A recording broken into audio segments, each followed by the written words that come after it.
그 예배부에서 이런 제안을 한 적이 있어요. 우리가 너무 편하게 예배를 드리는데 우리 한번 아날로그식으로 좀 해보면 좋겠다. 그래서 이제 뒤에 이 성경 구절이 뜨잖아요. 그래서 이것도 안 하고 그냥 성경 찾고 이렇게 한번 해보면 좋겠다 하는 제안이 온 적이 있어요. 저는 그 굉장히 동의합니다. 그래서 오늘은 뒤에 방송실에서 성경 구절 비추지 마시고 우리가 직접 한번 성경을 찾으면서 그렇게 예배드리면 좋겠습니다. 바라기는 여기 이제 칠판도 제가 하나 갖다 놓자 그랬어요. 그래서 아주 옛날식으로 써가면서 그렇게 하면 좋겠다 하는 그런 바람도 있습니다. 오늘은 우리가 성경을 한번 직접 찾아보면 좋겠습니다. 오늘 만사형통의 비결,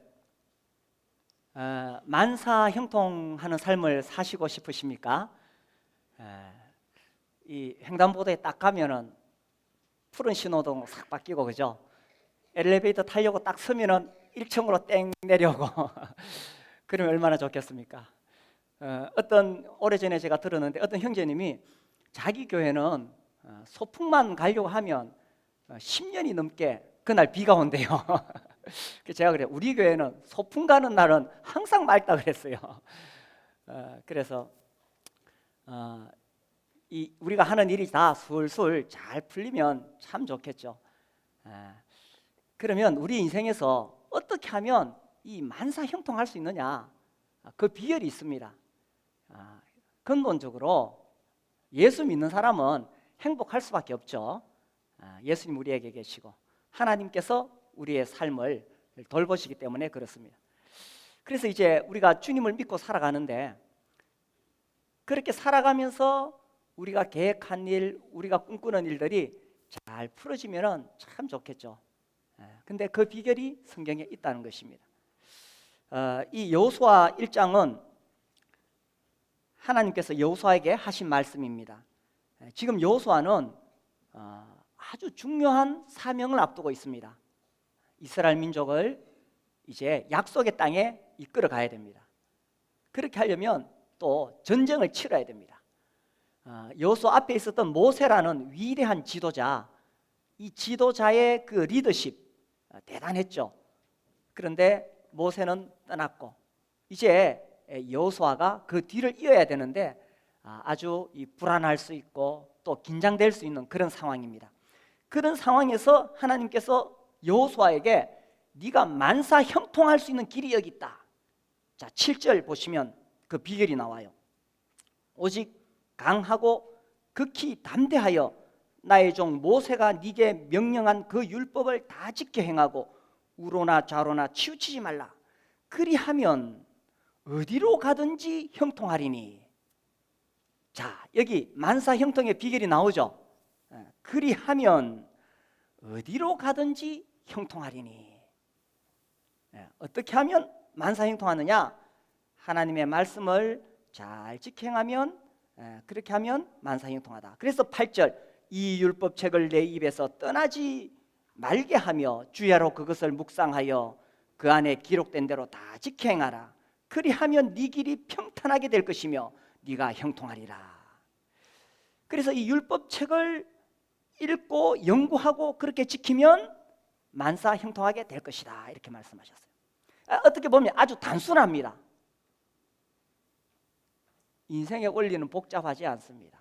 항상 단순합니다. 내가 복잡하다고 생각하는 사람은, 복잡한 사람은 지금 진리를 찾지 못해서 그런 거예요. 단순합니다. 뭡니까? 하나님 말씀 붙잡고 읽고 연구하고 그대로 살면 만사형통하다라는 것입니다. 아멘이십니까? 그런데 이 단순한 원리를 잘 못해요. 잘 하지 못해요. 어려워요. 왜 그렇습니까? 우리가 사는데 얼마나 많은 정보가 홍수같이 쏟아지는지 모릅니다. 우리가 들어야 될 거, 읽어야 될 거, 봐야 될 거 너무 많습니다. 그래서 이 책만 읽을 그런 여유가 없는 거예요. 그래서 뭐가 궁금한 게 있으면 전부 인터넷에 들어가서 검색해보고 거기다가 물어봅니다. 그 외에도 얼마나 많은 정보가 끝없이 우리의 게 쏟아집니까? 자, 그런데 생각해 보십시오. 우리가 그렇게 얻을 수 있는 정보가 과연 얼마나 믿을만 하냐라는 것입니다. 특별히 요즘 우리 젊은 우리 학생들, 청년들 뭐 모르는 거 있으면 다 네이버 형님한테 묻죠, 그죠? 그거 물으면 다 나옵니다. 그런데 그것이 얼마나 믿을만 하냐라는 것입니다. 그에 비해서 하나님 말씀하시기를 이 율법책을 읽고 이 율법책을 연구하고 그렇게 살아봐라, 이렇게 말씀하셨어요. 자, 우리가 하나님의 뜻을 알고 싶습니다. 그러면 하나님은 어떻게 우리에게 말씀하실까요? 하나님은 자기 자신을 사람들에게 계시하시기를 원하십니다. 그럼 어떻게 하시느냐? 크게 두 가지. 하나는 직접 말씀하십니다. 우리가 오늘 읽었던 여호수아 1장 본문도 하나님께서 여호수아에게 직접적으로 말씀하신 것입니다. 여호수아야 이렇게 해라, 직접 말씀하셨어요. 참 사람들이 직접 듣는 말씀 이거 듣고 싶어 하기 원합니다. 직접 하면 참 좋겠다. 그런데 하나님께서 이렇게 직접 말씀하시는 중에 뭐라고 말씀하시냐면 이 율법책을 이렇게 말씀하신 거예요. 이 율법책을 내 입에서 떠나지 말게 하며. 이 율법책이 뭐냐? 이 당시는 지금처럼 이런 성경이 없었죠. 모세오경입니다. 창출, 레민, 신. 그래서 하나님께서 직접 말씀하시기도 하지만 특별히 여호수아에게 하신 말씀은 이 기록된 성경을 읽으라고 이야기하신 거예요. 오늘날 사람들이 하나님이 나한테 음성으로 들려주면 좋겠다. 그러면 내가 하나님의 뜻을 알 수 있을 것인데, 그런데 하나님 말씀하시기를 이 율법책을 읽으라는 거예요. 여기서 말하는 율법책은 어떤 복음, 은혜의 반대편에 있는 율법을 이야기하는 것이 아닙니다. 여기서 말하는 율법책은 성경을 이야기하고 있는 거예요. 그래서 직접 듣고 싶어 하는데 종종 그런 사람들이 있습니다. 나는 하나님 음성을 직접 들었다.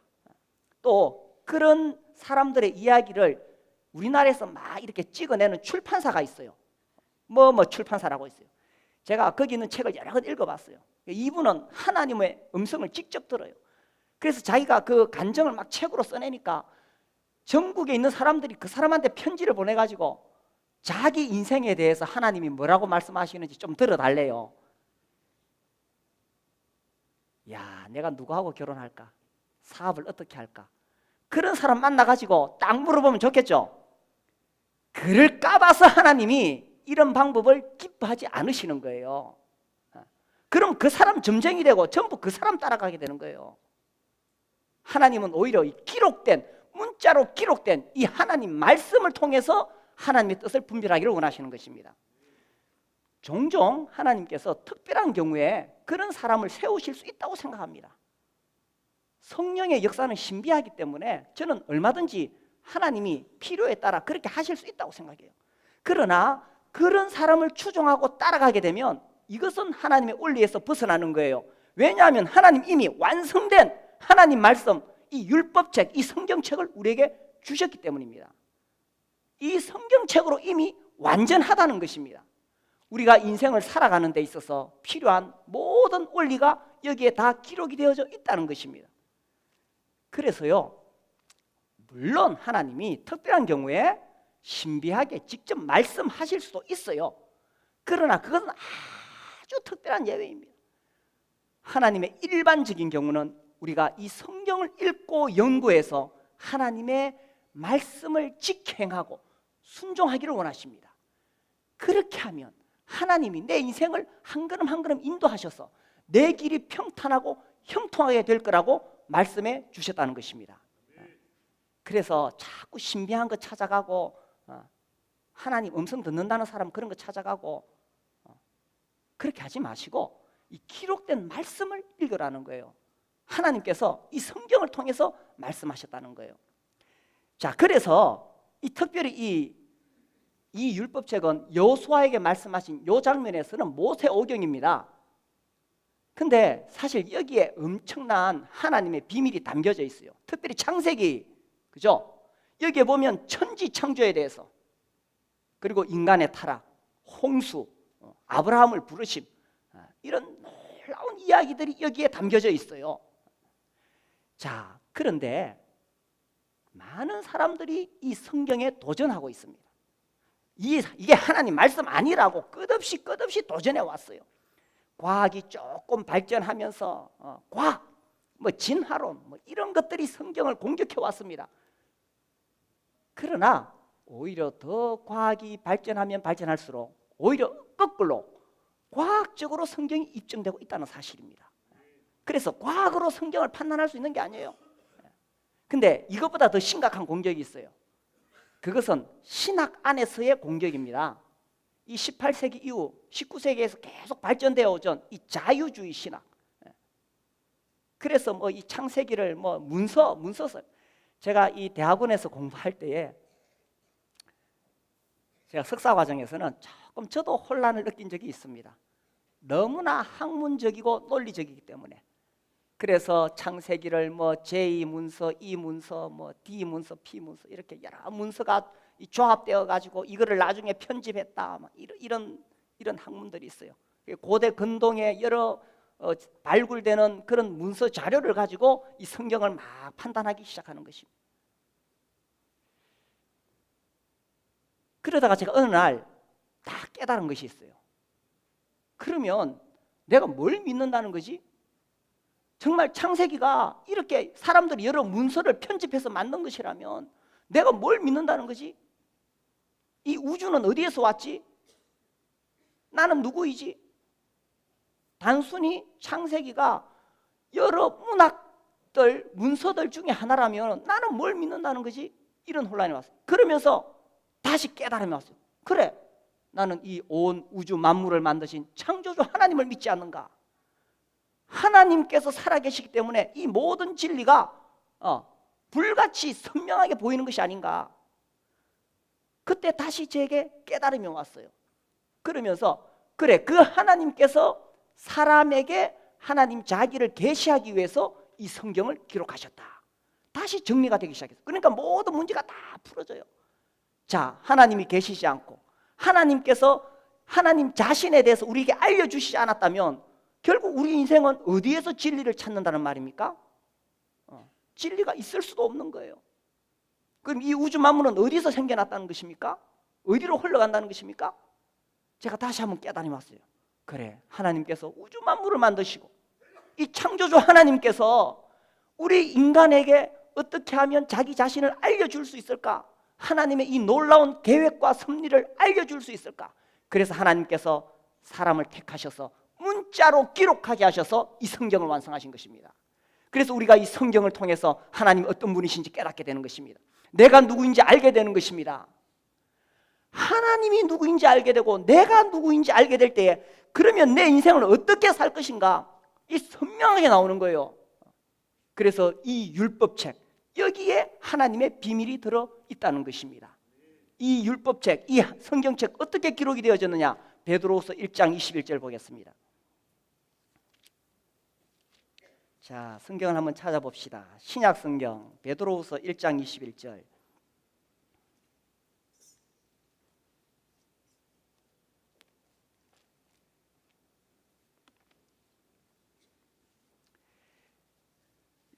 자, 같이 읽어볼까요? 시작.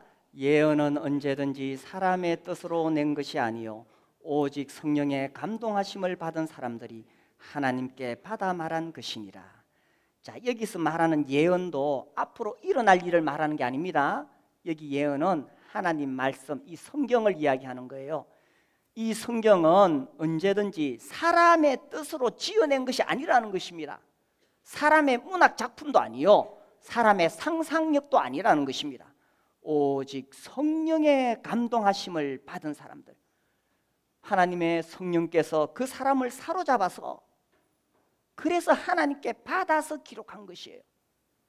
그렇게 기록할 때 어떻게 기록했느냐? 이게 이제 인간은 어떤 기계처럼 하나님이 불러주시는 대로 그대로 받아 적었다는 뜻이 아닙니다. 하나님께서 그 사람의 개성을 사용하셨어요. 그래서 학자는 학자답게 기록했고 어부는 어부답게 기록했고 그러다 보니까 문법적으로 틀린 것도 나와요. 또 이래 보면은 말이 매끄럽지 못한 것도 나와요. 우리는 지금 번역이 되어서 이렇게 잘 갖추어진 성경이지만 이 원문을 보면은 문법적으로 좀 안 맞고 그래요. 그러면 그렇다고 해서 성경이 잘못된 것이냐? 그런 게 아니에요. 하나님이 그 사람이라는 그 사람의 개성을 충분히 사용해서, 그래서 세리, 마태복음, 이 마태의 직업이 세리죠. 마태복음의 특징이 있어요. 이 돈의 단위가 아주 정밀하게 잘 나와요. 세리다 보니까. 누가복음에는 뭐가 잘 나올까요? 누가가 의사다 보니까 뭐가 나오겠어요? 질병의 종류가 잘 나와요. 그래서 하나님이 그 사람의 개성을 사용하셔서 이 성경을 기록하게 하셨는데, 그렇다고 오류가 있는 것은 절대로 아니다라는 것입니다. 예수님은 하나님입니까? 사람입니까? 예수님은 몇 프로 하나님이고 몇 프로 사람입니까? 100% 하나님, 100% 사람이시죠. 그분은 완전한 사람이지만 예수님이 죄가 있어요, 없어요? 없어요. 이 성경은 100% 하나님의 책, 100% 인간의 기록. 그러나 이 안에는 오류가 없다는 것입니다.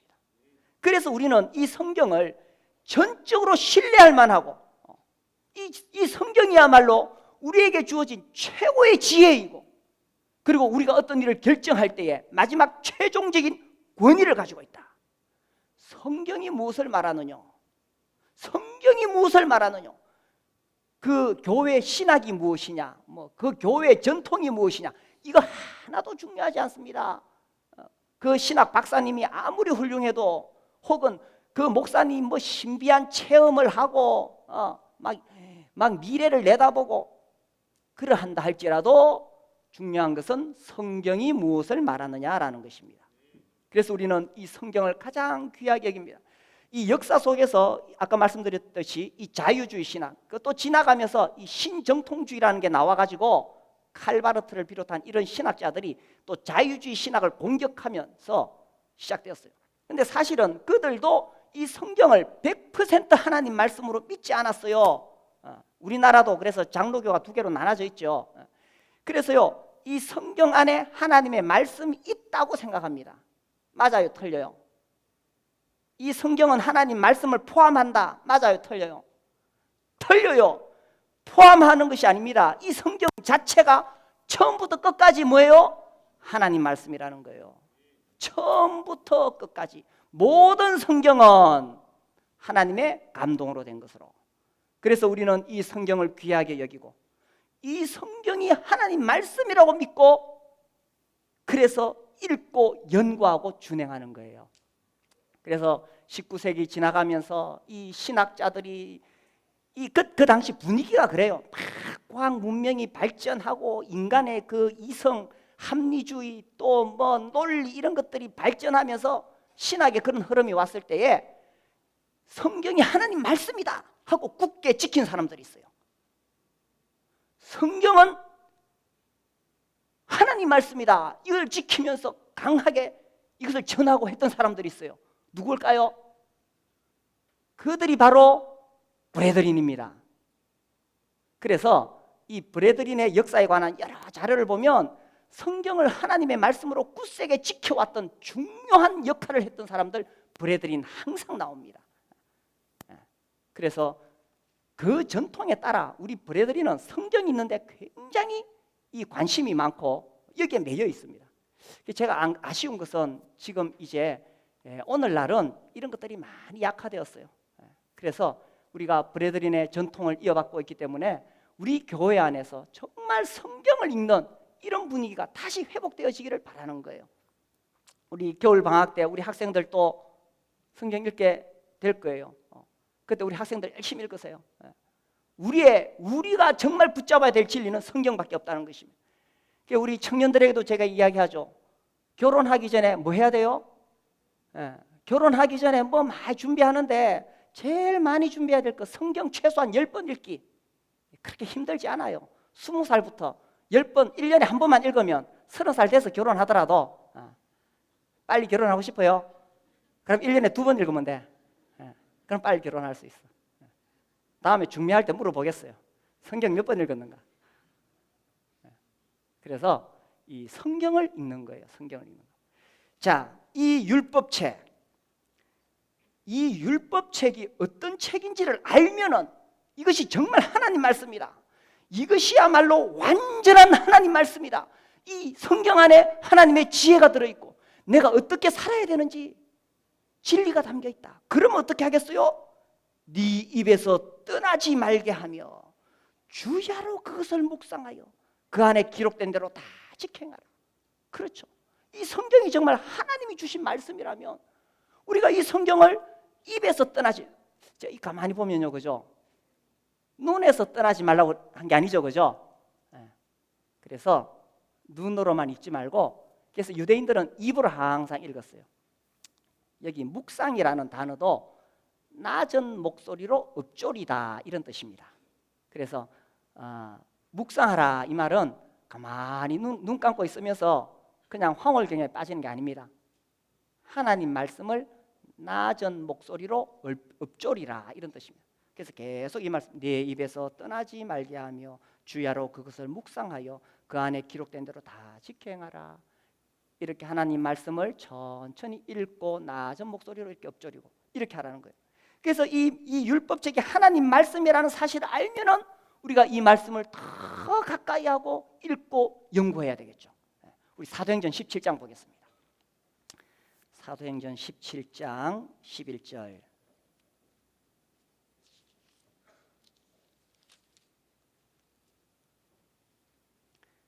(17장 11절) 같이 읽어보겠습니다. 시작. 베레아에 있는 사람들은 데살로니가에 있는 사람들보다 더 너그러워서 간절한 마음으로 말씀을 받고 이것이 그러한가 하여 날마다 성경을 상고함으로. 그렇죠. 여기서 간절한 마음으로 말씀을 받고, 이것이 하나님의 말씀을 받는 자세입니다. 하나님 말씀, 이 강단을 통해서 우리 교회 공동체에 하나님 말씀이 선포될 때도 간절한 마음으로 성령님이 나에게 무슨 말씀을 하시는가, 이런 사람은 오늘 1시간 설교 듣고 나갈 때 틀림없이 하나님 말씀을 받아서 나갑니다. 그런데 앉아서 뭐 재미있는 이야기 안 하는가, 이런 사람은 하나님 말씀 못 받아요. 하나님 말씀을 받아야 돼요. 우리의 영혼을 살리는 것은 하나님 말씀이에요. 이 하나님 말씀 참 놀라운 거예요. 다른 어떤 세상의 지혜, 세상의 책과 다르게 하나님 말씀을 받으면 내 영혼이 소성케 되어져요. 잠들어 있던 내 영혼, 무기력해 있던 내 영혼, 낙심해 있던 내 영혼이 하나님 말씀을 들으면 깨어나게 되어 있어요. 근데 어떻게 하나님 말씀을 받을 수 있느냐? 간절한 마음으로 주님 말씀해 주십시오. 강단에서도 그렇게 받고, 또 개인적으로 성경을 읽을 때도 성경을 펴고 읽는 거예요. 성경을 읽다가 잡념이 들고 생각이 자꾸 집중이 안 되면 어떻게 하면 되는지 알아요? 무릎을 꿇고 성경을 펴서 읽으면 성경이 읽혀지기 시작합니다. 지난달에 제가 그 연제교회 가서 이제 설교 세미나 이렇게 하면서, 자, 본문이 주어졌는데 이것을 가지고 어떻게 설교해야 될지 모를 때 어떻게 하면 될까요? 제가 물었어요. 어떻게 하면 될까요? 그 답은 이겁니다. 성경을 펴놓고 무릎을 꿇고 하나님 나에게 말씀해 주십시오.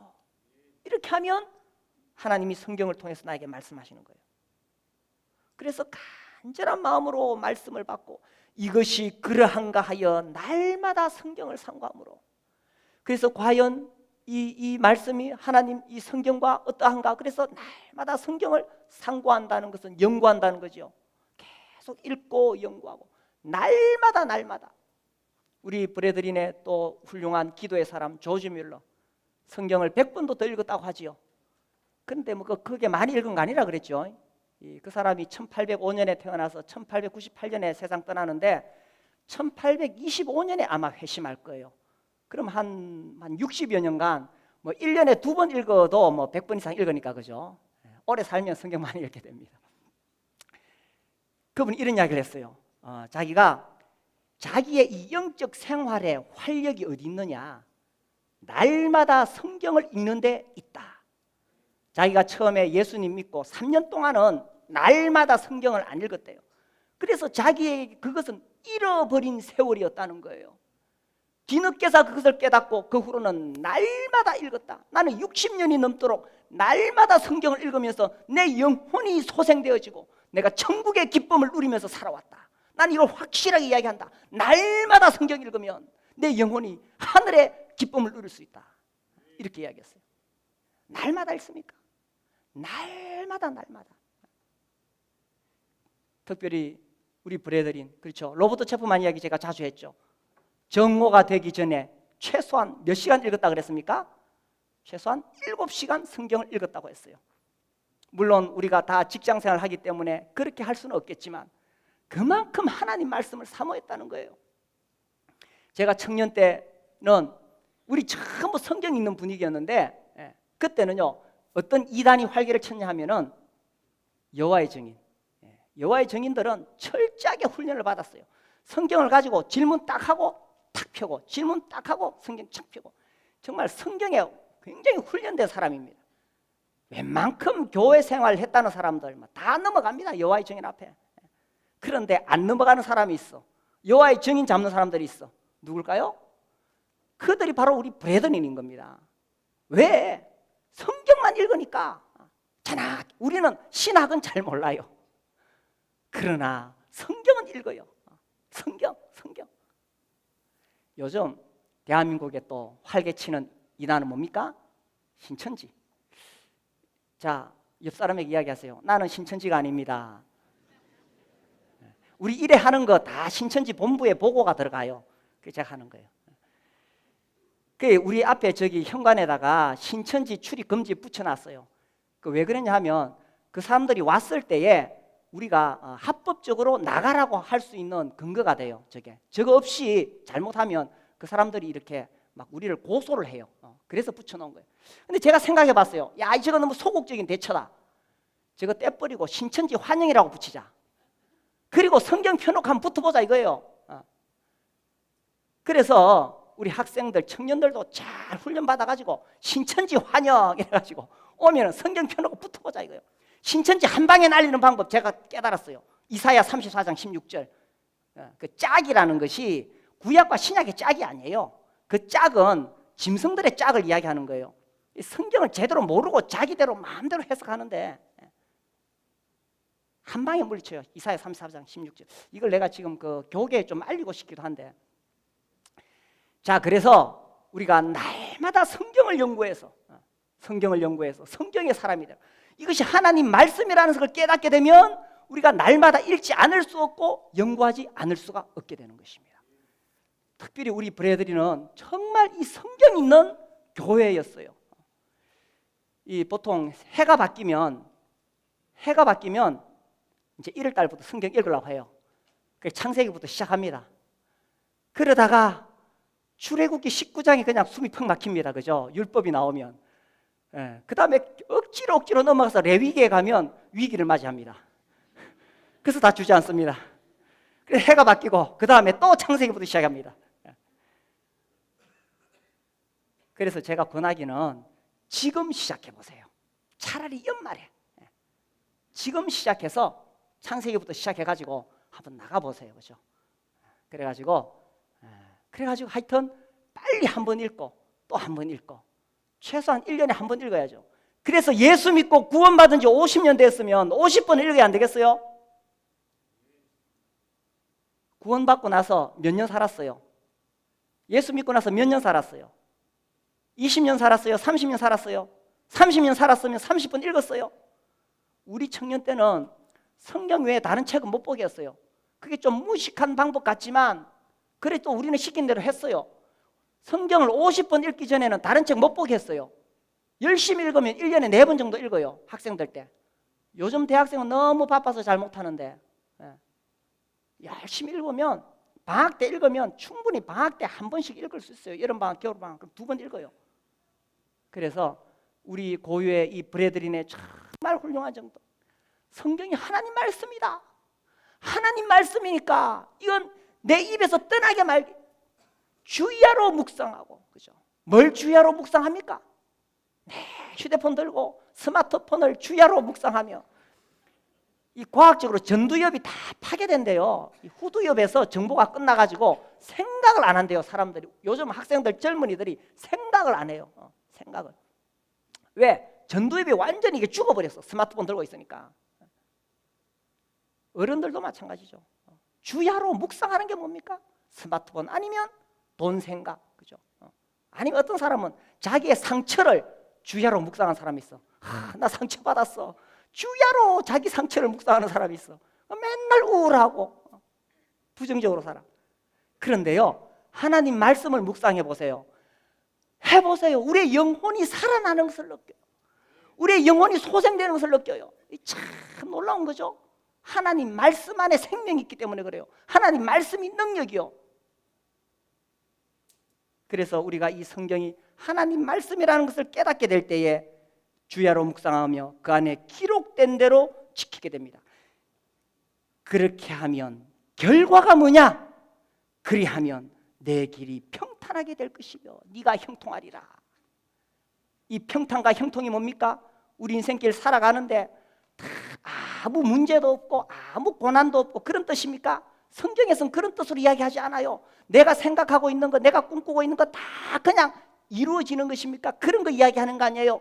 성경에서 말하는 평탄과 형통은 하나님이 나에게 주신 뜻을 이루어갈 때에 비록 고난이 있고 환난이 있을지라도 실패하지 아니하고 주저앉지 아니하고 낙심하지 아니하고 그 길을 계속 갈 수 있게 해주신다는 거예요.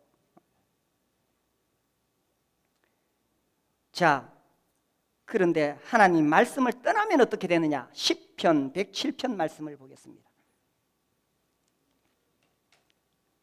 성경 가운데 시편 107편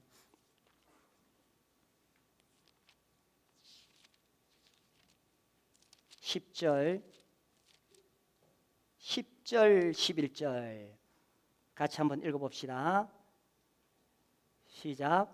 사람이 흑암과 사망의 그늘에 앉으며 곤고와 쇠사슬에 매임은 하나님의 말씀을 거역하며 지존자의 뜻을 멸시함이라. 자, 불행하게 살 수 있는 비결 뭐냐?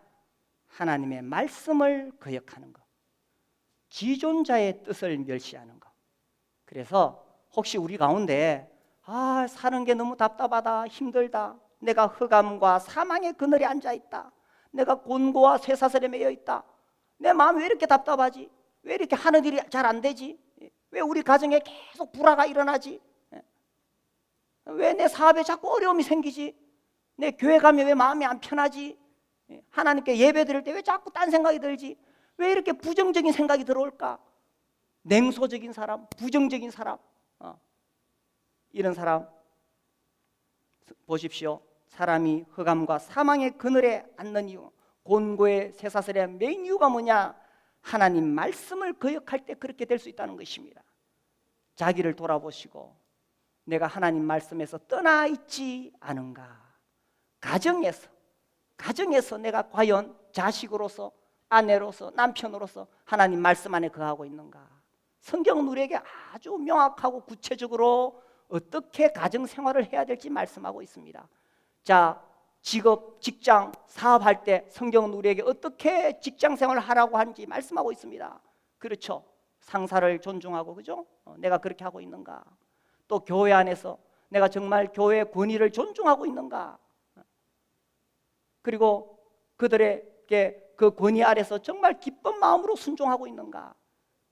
하나님 말씀을 거역하면 흑암의 그늘 아래 앉을 수밖에 없습니다. 뭔가 모르는데 마음이 계속 불편하고 힘들어요. 예수 믿는 사람 속에 기쁨이 넘치고 생명이 넘쳐야 되는데, 그죠? 예수 믿으면 예수가 우리의 기쁨이요, 우리의 소망이요. 예수님만 생각하면 눈물이 나고 세상이 어떠 하든지 예수님이 나의 만족이요, 예수님 때문에 내가 행복해야 되는데 뭔가 마음이 계속 찝찝하고 눌린 것은 내가 하나님 말씀을 떠나 있지 않는가? 자기를 돌아보는 겁니다. 이에 비해서 내가 하나님 말씀을 붙잡고 하나님 말씀을 주야로 묵상하면 어떻게 되느냐? 네 길이 평탄할 것이요, 네 가는 길이 형통할 것이라. 우리의 본능 속에요, 예수 믿는 사람은, 구원받은 사람은 하나님 말씀이 땡기게 돼 있어요. 이제 우리가 침례를 받기 전에 침례 상담을 해요. 구원을 받았나 안 받았나 했을 때에 우리가 사람이니까 다 알 수 없어요. 그런데 구원받은 사람에게 일어나는 현상들이 있어요.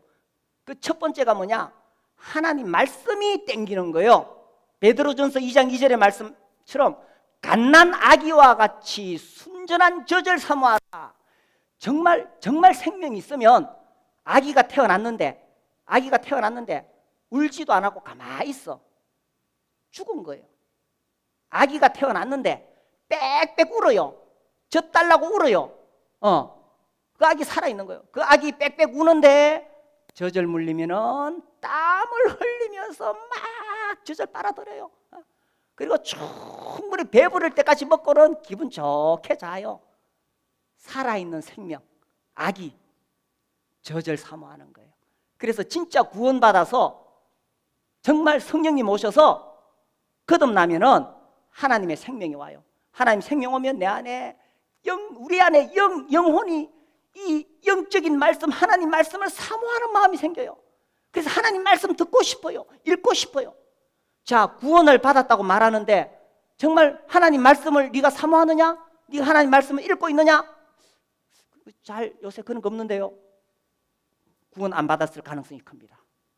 구원 받으면요, 첫 번째 일어나는 것이 그거예요. 말씀에 대한 사모함. 그 다음에 죄를 지으면 가슴이 뜨끔뜨끔해요. 왜냐하면 거룩하신 성령이 오시기 때문에. 세 번째, 예배를 사모하게 돼요. 예배. 구원 받았다 하는데 교회 안 나온다. 구원 안 받았을 가능성이 99%. 정말 구원 받으면 예배를 사모해요. 교회 와가지고 정말 하나님 높이고 나를 구원하신 하나님께 예배 드리고 싶은 거예요. 이런 여러 가지 현상들이 있어요. 생명이기 때문에, 하늘의 생명이 우리에게 오기 때문에 그 중에 첫 번째가 말씀에 대한 사모함, 갈급함. 태어났는데 왜 안 먹고 싶겠어요? 먹어야 사는데, 먹어야. 그죠? 그래서요, 우리가 정말 구원받고 거듭나면 하나님 말씀을 사모하는 마음이 있는 거예요. 그리고 이 말씀 들으면 내 영혼이 막 살아나요. 구원을 받았는데도 설교 시간이 지루하다. 아이고, 설교자한테 물론 문제가 있겠죠. 구원을 받았는데도 성경이 있는 게 너무 지겨하다. 이건 확실히 문제가 있어요. 확실히 구원받았는지 점검해 봐야 돼요. 정말 구원받은 사람은 하나님 말씀이 그렇게 달콤할 수가 없어요. 그렇죠? 그렇죠, 구원받으신 분들. 하나님 말씀 들을 때 정말 심령이 깨어나고 참 좋죠, 그죠?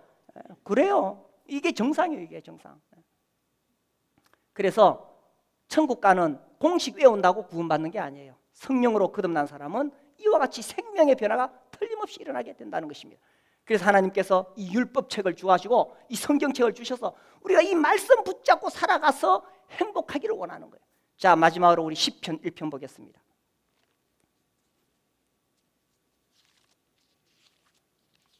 시편 1편, 누가 복 있는 사람이냐? 자, 1절에서 3절까지 한번 읽어보겠습니다. 시작. 복 있는 사람은 악인들의 꾀를 따르지 아니하며 죄인들의 길에 서지 아니하며 오만한 자들의 자리에 앉지 아니하고 오직 여호와의 율법을 즐거워하여 그의 율법을 주야로 묵상하는도다. 그는 시냇가에 심은 나무가 철을 따라 열매를 맺으며 그 잎사귀가 마르지 아니함 같으니 그가 하는 모든 일이 다 형통하리로다. 아멘. 자, 만사 형통하는 비결을 깨달으셨습니까? 단순합니다. 복잡하지 않습니다. 어렵지 않습니다. 하나님 말씀 붙잡고 주야로 묵상하고 낮은 목소리로 읊조리면서 계속 말씀을 읽고 그 말씀을 묵상할 때 그것이 내 영혼을 복되게 하고 내 영혼을 살찌게 하고, 그래서 내 안에 하나님의 생명으로 충만하고 성령으로 충만하고 긍정적인 생각이 가득하고, 그죠? 모든 부정적인 것들, 사람들이 부정적인 생각을 가지고 있으면 모든 게 꼬여요. 근데 하나님 말씀이 충만하면 긍정적인 생각으로 다 바뀌어요. 어려운 일 생겨도 하나님의 뜻으로 믿고 감사하고, 그죠? 그리고 생각해 보면 하나님이 나에게 베풀어 주신 게 너무 많아, 너무 많아. 그래서 오늘도 고맙고 감사하고 기뻐하고, 그러니 모든 그 하는 일이 형통할 수밖에 없는 것입니다. 하나님 말씀 붙잡고 하나님 말씀 묵상하고 하나님 말씀 사랑하고 읽고 그렇게 살아가시게 되기를 바랍니다. 함께 일어나서 기도하겠습니다.